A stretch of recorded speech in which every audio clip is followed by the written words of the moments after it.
Ja, men tjena mors medborgare. Så kom jag in så här och det blir som du ser det inte jag orkar inte rigga upp kamera och grejer. För det här är bara en kortis.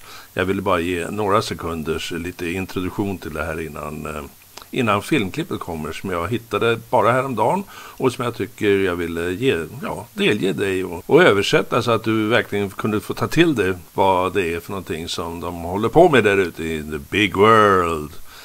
Ja, de gnäller ju nu som tusan i EU och Nato om att USA ska bara ta över och Ryssland och så nu ska vi inte få vara med i EU. Men ni har ju för tusan varit med i 3-4 år angående det här kriget. Vad har ni gjort? Ja, ni har öst in stålen, men det har hänt något. Nu kommer det in folk som vill göra något. Ja, men så kan man ju inte agera. Det verkar det som att man säger då, vi måste ju fortsätta kriga, vi måste slå ihjäl. Därför de får aldrig se bilder på alla lemlästade och döda lik som ligger i tusentals varje dag. Alltså det är sådana ofantliga summor så jag måste ju säga att man nästan tvekar att man kan tro på det. Men det kommer allt fler siffror som verkar korrekta på vilka oerhörda människolidanden som har skett under det här kriget. Och nu ska vi då kanske äntligen få slut på det. Det skulle ju stabilisera världen och göra en stor skillnad för alla, inte minst för oss. Ja, vår regering kanske inte skulle gilla det, för hur skjutsingen ska vi då kunna propagera för krig och så vidare. Men vi har ju så mycket pengar och nu vill ju då USA som leder Nato, de tycker att hela Europa ska pytsa upp mycket mera stålar. Men det är väl inget problem för Sverige, det är väl bara att dra in lite på skolmjölken för barnen eller kanske servera kallt kaffe till pensionärerna. Någonting som tillagas i ett storkök för en månad sedan. Inte behöver vi bry oss om pengar inte. Nej, vi har massvis som vi kan slösa bort fortfarande. Nej, det är så läskigt där så det går knappt att häckla med det längre faktiskt. Men det här klippet är väldigt intressant därför är det på det viset att USA kanske är på väg att tänka om när det gäller Nato. Det finns siffror som nämns här som jag inte ska säga nu, utan gå in och lyssna och titta. Det är så väldigt kort. Ta del av det här och försök att lyssna noga, därför att det är faktiskt väldigt sensationellt. Det är saker som vi inte talade om för bara några månader sedan. Och det får vi nog vara väldigt glada för att äntligen någon tar upp. Så, mina damer och herrar, kära medborgare, här kommer ett klipp jag ville visa dig. Hej då! A political storm is brewing across the Atlantic. European leaders are scrambling behind closed doors after a bombshell claim from a Finnish lawmaker suggested that US President Donald Trump has given them just 3 weeks to agree to Ukraine peace terms. Terms critics argue amount to surrender to Russia. If we don't, the United States will withdraw from Europe.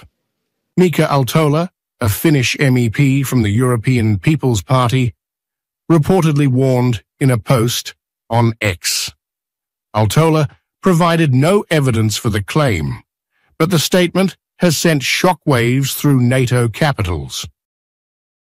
NBC News, citing U.S. officials, reported that Defense Secretary Pete Hegseth recently met with Ukrainian officials behind closed doors, delivering a stark message. Washington is preparing to significantly reduce its military presence in Europe. The same warning, sources told NBC News, has been echoed in high-level discussions between Trump administration officials and European leaders. A European diplomatic source told Italy's ANSA news agency that Trump plans to withdraw roughly 20,000 US troops from Europe, cutting American military presence on the continent by around 20%. The source added that Trump's demand is clear. NATO allies must step up their defense spending or risk losing US military protection. Long critical of NATO burden sharing, Trump is reportedly pushing allies to raise their defense budgets to at least 5% of GDP, far beyond the alliance's current 2% target. Military protection. Defense Secretary Hegseth has publicly reinforced the administration's stance, making it clear that Washington's patience is running out. 2% is a start, as President Trump has said, but it's not enough. Nor is 3%, nor is 4%, more like 5%. Real investment, real urgency. We can talk all we want about values. Values are important. But you can't shoot values. You can't shoot flags, and you can't shoot strong speeches.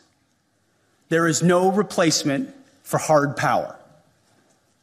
As much as we may not want to like the world we live in some cases, there's nothing like hard power. Ukraine, caught in the crossfire of these high-stakes negotiations, has reportedly been excluded from discussions about its own fate. Kyiv has repeatedly voiced concerns that a US-brokered deal could force it to abandon its NATO aspirations and accept Russia's territorial gains.